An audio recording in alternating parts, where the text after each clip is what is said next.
오전 6시 30분. 알람이 울리기도 전에 눈이 떠집니다. 잠을 잔 것인지 기절했다 깨어난 것인지 구분이 되지 않습니다. 천장을 바라보는 눈동자에는 아무런 생기가 없고 이불 속에서 심장만 비정상적으로 빠르게 뛰고 있습니다.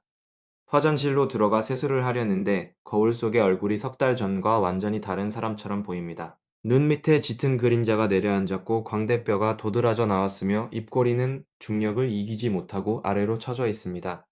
지하철을 타고 회사로 향하는 45분 동안 속이 뒤집어지는 구역질이 올라옵니다. 역 화장실에 뛰어들어가 변기 앞에 무릎을 꿇지만 위장에 남아있는 것이 없어서 담증만 올라옵니다. 이 사람의 연봉은 3,500만 원이고 경력은 7년 차이며 겉으로 보면 평범한 직장인입니다. 주변 사람들은 말합니다. 그렇게 힘들면 그냥 그만두면 되는 거 아닙니까? 그 말이 얼마나 잔인한 말인지 오늘 이 시간에 낱낱이 파헤치겠습니다. 퇴사라는 두 글자가 왜 이 사람에게는 에베레스트 정상보다 더 높은 벽이 되는지 심리학의 깊은 곳까지 내려가 보겠습니다. 2023년 고용노동부가 발표한 통계에 따르면 직장 내 괴롭힘 신고 건수는 연간 10,000건을 넘어섰습니다. 그런데 신고하지 못하고 침묵하는 피해자는 그 10배가 넘을 것이라고 전문가들은 추정합니다. 가장 충격적인 사실은 피해자의 72%가 퇴사도 신고도 하지 않은 채 그 자리에 그대로 앉아 있다는 것입니다. 바깥에서 보면 이해할 수 없는 행동입니다. 문이 열려 있는데 왜 나가지 않느냐고 묻는 것은 감옥의 구조를 모르기 때문에 할 수 있는 말입니다. 그 감옥은 철창으로 만들어진 것이 아니라 뇌의 신경회로로 만들어진 것입니다. 이 보이지 않는 감옥의 설계도를 지금부터 한 장씩 펼쳐보겠습니다. 2023년 겨울 경기도의 한 중소기업에서 실제로 벌어진 일입니다. 32세긴 모 씨는 영업팀에서 성실하게 일하던 평범한 직원이었습니다. 문제가 시작된 것은 새로운 팀장이 부임하면서부터였습니다. 그 팀장은 회의 시간마다 김 씨의 보고서를 모든 팀원 앞에서 찢어버렸습니다. 잘못된 부분을 지적하는 것이 아니라 네가 만든 건 항상 이 모양이라며 인격 자체를 공격했습니다. 처음에 김 씨는 더 열심히 하면 인정받을 수 있다고 생각했습니다. 밤 11시까지 남아서 보고서를 다시 쓰고 주말에도 출근해서 자료를 준비했습니다. 하지만 팀장의 반응은 달라지지 않았습니다. 오히려 열심히 하는 모습을 비꼬며 혼자 잘난 척한다고 조롱했습니다. 석 달이 지나자 김 씨의 몸에 이상 신호가 나타나기 시작했습니다. 출근길에 심장이 터질 것처럼 빨리 뛰었고 회사 건물이 보이면 다리에 힘이 풀렸습니다. 점심시간에 밥을 먹으면 바로 토하는 증상이 반복되었고 체중이 2달 만에 8kg이나 빠졌습니다. 그런데 김 씨는 사직서를 쓰지 않았습니다. 주변 사람들은 모두 의아해했습니다. 왜 그만두지 않느냐는 질문에 김 씨는 이렇게 대답했습니다. 나가서 뭘 하겠습니까? 저 같은 사람을 누가 받아주겠습니까? 7년차 경력에 실적도 있는 사람이 자기 자신을 쓸모없는 존재로 규정하고 있었습니다. 이것이 바로 학습된 무기력의 전형적인 모습입니다.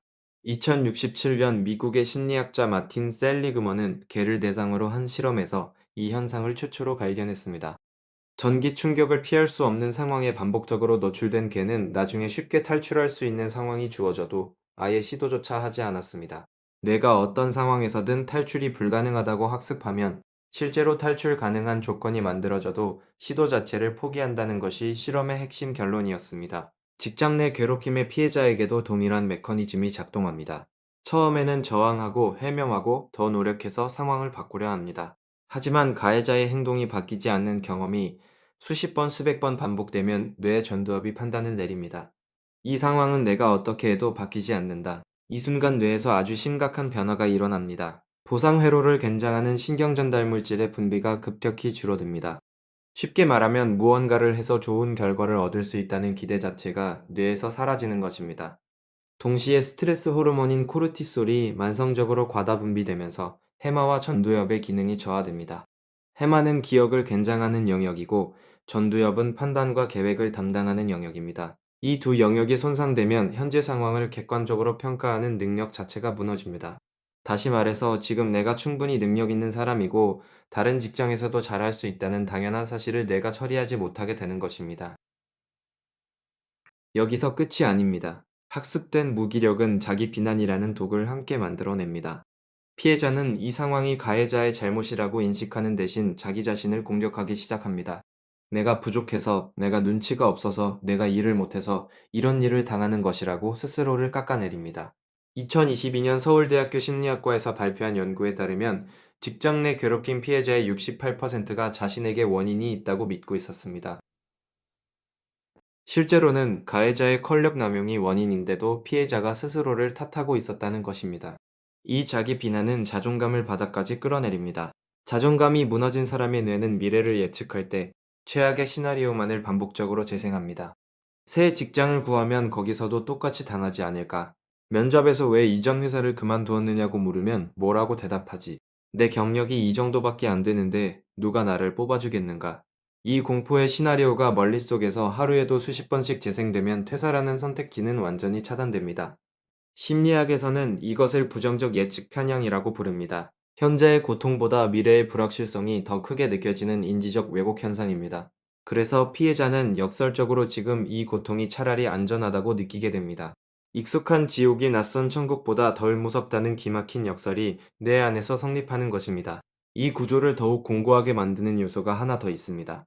바로 경제적 족쇄입니다.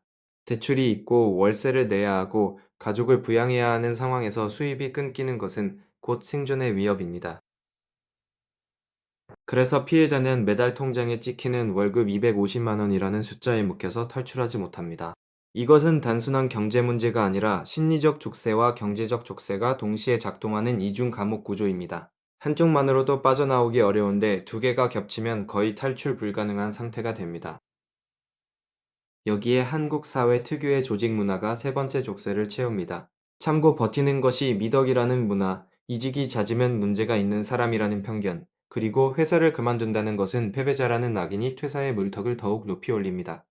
2024년 한국노동연구원의 조사에 따르면 직장 내 괴롭힘 피해자 중 실제로 퇴사한 비율은 23%에 불과했습니다. 나머지 77%는 그 자리에 그대로 앉아서 고통을 견디고 있었습니다. 더 충격적인 사실은 퇴사한 23% 중에서도 절반 이상이 새로운 직장에서 적응하지 못하고 다시 유사한 피해를 경험했다는 것입니다. 자존감이 회복되지 않은 상태에서 환경만 바꾸면 같은 패턴이 반복되기 때문입니다. 한편 가해자의 상태는 어떨까요? 2023년 조직심리학 학술제에 실린 연구에 따르면 직장 내 괴롭힘 가해자의 85%가 자신의 행동을 문제로 인식하지 않았습니다. 그저 엄격한 업무 지도였다고 생각하거나 원래 그 정도는 다들 하는 것이라고 합리화하고 있었습니다. 피해자가 화장실에서 울고 있는 그 시간에 가해자는 퇴근 후 가족과 저녁을 먹으며 웃고 있다는 것이 이 구조의 가장 잔인한 지점입니다. 실제 사례를 하나 더 살펴보겠습니다. 28세 박모 씨는 대기업 하청업체에서 근무하던 사무직원이었습니다. 원청 담당자가 매일 전화를 걸어 인격 모독에 가까운 언어폭력을 퍼부었습니다. 박 씨는 6개월 동안 참았고 결국 공황장애 진단을 받았습니다. 의사가 당장 업무를 중단하라고 했지만 박 씨는 출근을 멈추지 않았습니다. 이유를 물었더니 여기서 나가면 갈 곳이 없다는 말만 반복했습니다. 실제로는 박 씨의 학력과 경력이면 다른 회사에 충분히 지원할 수 있었지만 내가 그 가능성을 완전히 차단하고 있었던 것입니다. 이것이 바로 심리적 감옥의 실체입니다. 이 감옥에서 빠져나오는 방법은 존재합니다. 하지만 피해자 혼자서는 거의 불가능합니다. 첫 번째로 필요한 것은 외부의 객관적인 시선입니다. 피해자의 뇌는 이미 현실을 왜곡하고 있기 때문에 당신이 잘못한 게 아니라는 말을 100번 들어도 스스로 납득하지 못합니다. 그래서 전문 상담사나 심리치료사의 개입이 반드시 필요합니다. 두 번째로 신체적 안전을 확보해야 합니다. 만성 스트레스로 손상된 뇌는 충분한 수면과 영양 공급 없이는 회복되지 않습니다. 세 번째로 작은 성공 경험을 쌓아야 합니다. 학습된 무기력은 학습된 유능감으로 되돌릴 수 있습니다. 아주 작은 일이라도 내가 시도했더니 결과가 바뀌었다는 경험이 쌓이면 뇌의 보상 회로가 다시 활성화되기 시작합니다. 네 번째로 주변 사람들의 역할이 결정적입니다. 그냥 그만둬라는 말 대신 네가 겪고 있는 일은 잘못된 거라고 명확하게 짚어주는 것이 피해자에게는 탈출구의 첫 번째 균열이 됩니다. 지금 이 순간에도 대한민국 어딘가의 사무실에서 누군가는 화장실 칸에 숨어 울고 있습니다. 그 사람이 나약해서가 아닙니다. 그 사람의 뇌가 보이지 않는 감옥에 갇혀 있기 때문입니다. 문이 열려 있어도 나갈 수 없는 감옥이 세상에서 가장 잔인한 감옥입니다. 오늘 이 이야기를 들은 당신이 그 감옥의 벽에 균열을 내는 첫 번째 사람이 되어 주시기 바랍니다.